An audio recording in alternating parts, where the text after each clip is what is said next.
Why TV lost March 2009. About 20 years ago, people noticed computers and TV were on a collision course and started to speculate about what they'd produce when they converged.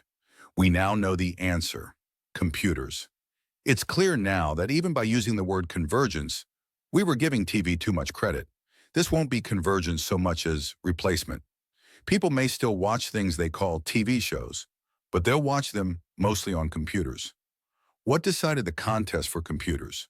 Four forces, three of which one could have predicted, and one that would have been harder to. One predictable cause of victory is that the internet is an open platform. Anyone can build whatever they want on it, and the market picks the winners. So innovation happens at hacker speeds instead of big company speeds. The second is Moore's Law, which has worked its usual magic on internet bandwidth. The third reason computers won is piracy. Users prefer it not just because it's free, but because it's more convenient. BitTorrent and YouTube have already trained a new generation of viewers that the place to watch shows is on a computer screen. The somewhat more surprising force was one specific type of innovation: social applications. The average teenage kid has a pretty much infinite capacity for talking to their friends, but they can't physically be with them all the time. When I was in high school, the solution was the telephone. Now it's social networks, multiplayer games, and various messaging applications.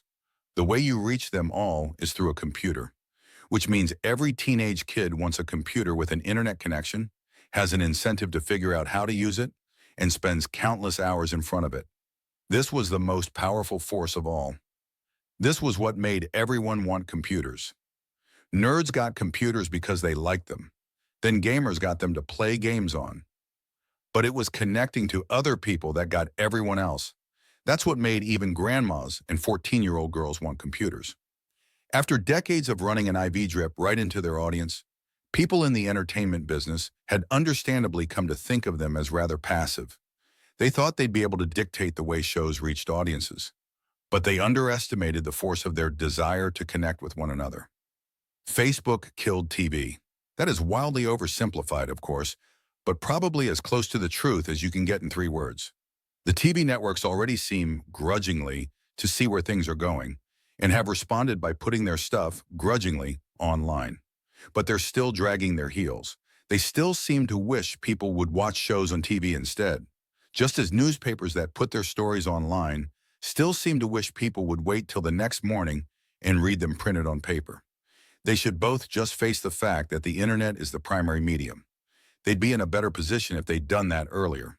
When a new medium arises that's powerful enough to make incumbents nervous, then it's probably powerful enough to win, and the best thing they can do is jump in immediately. Whether they like it or not, big changes are coming because the internet dissolves the 2 cornerstones of broadcast media: synchronicity and locality. On the internet, you don't have to send everyone the same signal, and you don't have to send it to them from a local source. People will watch what they want when they want it and group themselves according to whatever shared interest they feel most strongly.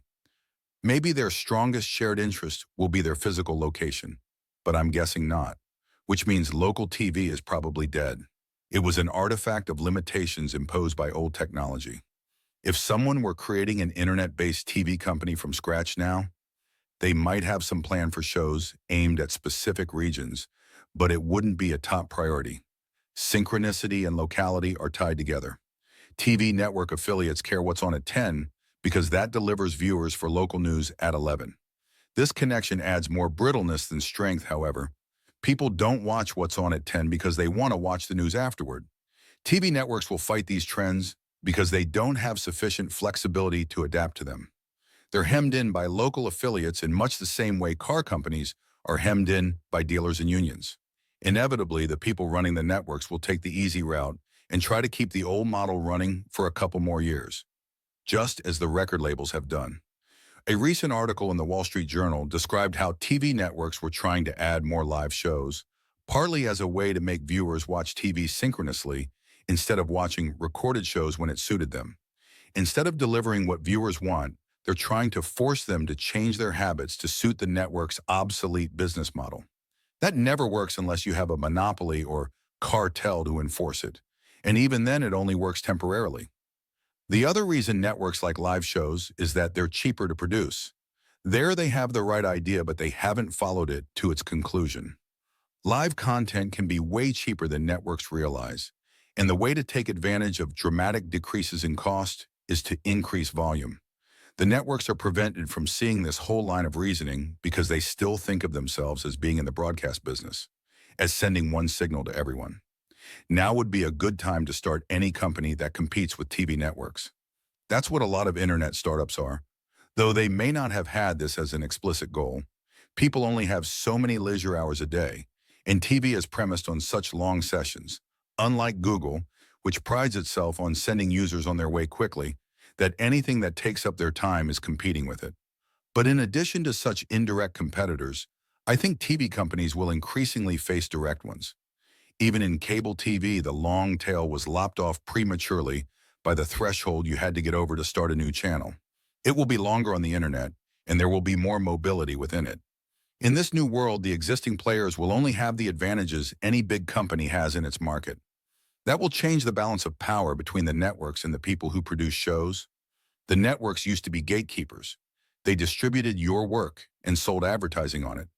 Now the people who produce a show can distribute it themselves.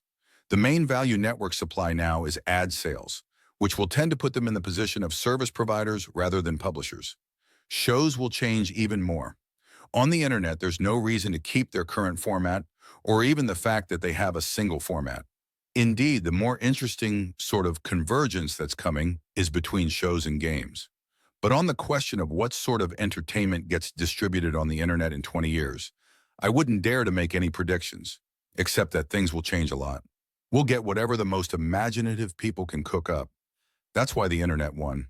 Thanks to Sam Altman, Trevor Blackwell, Nancy Cook, Michael Seibel, Emmett Shear, and Fred Wilson for reading drafts of this.